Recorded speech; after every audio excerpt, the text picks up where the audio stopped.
नमस्कार, स्ट्रेट बस न्यूज में आप सभी दर्शकों का स्वागत है। मैं हूं आपके साथ प्रतिमा शाह। आइए बढ़ते हैं आज की खबरों की ओर।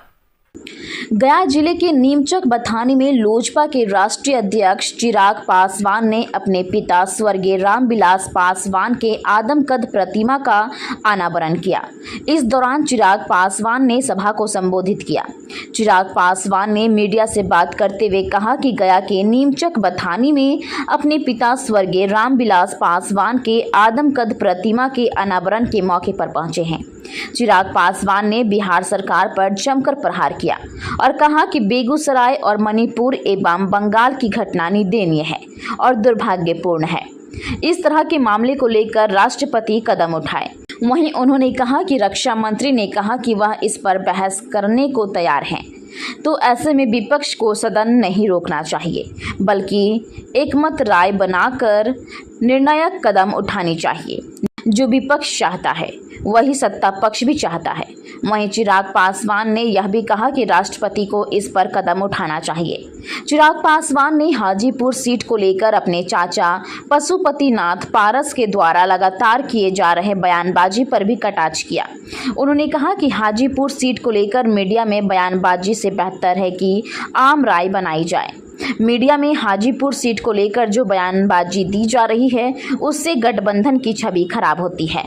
कहा कि हाजीपुर सीट का सरलता से निपटारा हो सकता है, कौन जीतेगा यह अलग बात है। चिराग पासवान ने कहा कि बिहार के सभी प्रखंड पंचायत स्तर पर स्वर्गीय रामविलास पासवान की आदमकद प्रतिमा लगाई जा रही है। यह कार्यकर्ताओं के द्वारा प्रोग्राम चलाया जा रहा है। उन्होंने कहा कि वो अपने नेता स्वर्गीय रामविलास पासवान के विचारों और सिद्धांतों को प्रखंड पंचायत स्तर पर पहुंचाएंगे। वहीं चिराग पासवान के संबोधन के दौरान काफी संख्या में नेताओं और कार्यकर्ताओं की भीड़ उमड़ी थी।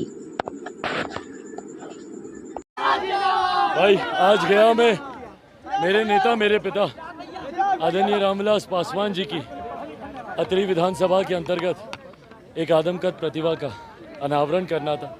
ये संकल्प लोक जनशक्ति पार्टी रामविलास के हर कार्यकर्ता ने लिया कि हम हमारे नेता की प्रतिमा बिहार के हर एक प्रखंड, संभवतः हर एक पंचायत में हम लोग लगाने का काम करेंगे। उसी दिशा में अलग अलग जिलों में ये कार्यक्रम चल रहे हैं और इसीलिए आज हम लोग अभी गया आए हैं और ये विश्वास है कि वो दिन दूर नहीं जब हमारे नेता की प्रतिमा, उनके विचारों को, उनके सिद्धांतों को हम लोग बिहार के हर एक गांव तक पहुंचाने का हम लोग काम करेंगे।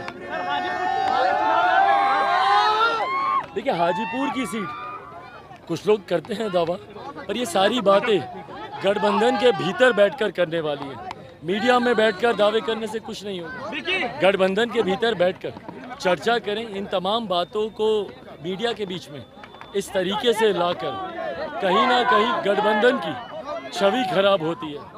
बंद कमरे में की गई बातें, गठबंधन के भीतर होने वाली बातों पे जब तक कोई आम राय, आम सहमति नहीं बने, मुझे नहीं लगता कि इस तरीके से कोई बयानबाजी करनी चाहिए। और गठबंधन के भीतर हाजीपुर की सीट का विषय मुझे लगता है बहुत सहजता से तुरंत सुलझ जाएगा। जीतेगा कौन, इस बात को मद्देनजर रखते हुए ही ये फैसला लिया जाए।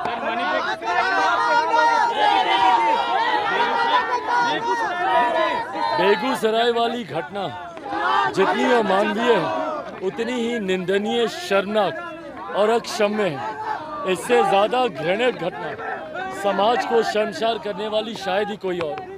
बेगूसराय की बात हो, मणिपुर की बात हो, बंगाल की बात हो, मुझे लगता है सबको एक साथ आकर बैठकर इस पर चर्चा करनी चाहिए और एक ऐसा कदम उठाना चाहिए जो प्रेसिडेंस हो, ताकि भविष्य में कोई ऐसी घटना को अंजाम देने से पहले उसकी रूह कांपे। मैं विपक्ष से भी आग्रह करता हूँ, सदन को चलने दे। हमारे रक्षा मंत्री ने सदन के पटल पे कहा है कि वो इसके लिए बहस को तैयार है, तो बहस होने दे और बहस के बाद जो निष्कर्ष निकलेगा, विपक्ष भी चाहता है कि दोषियों पर कार्रवाई हो, सत्ता पक्ष भी चाहता है, तो ये चर्चा होनी चाहिए और उसके बाद जो भी रास्ता निकले, सत्ता पक्ष विपक्ष दोनों मिलकर उसको अमल करें। प्रधानमंत्री से इस्तीफा मांगा गया। देश दुनिया की खबरों से अपडेट रहने के लिए देखते रहिए स्ट्रेट बस। यदि आपने हमारे चैनल को सब्सक्राइब नहीं किया है तो आज ही सब्सक्राइब करें। धन्यवाद।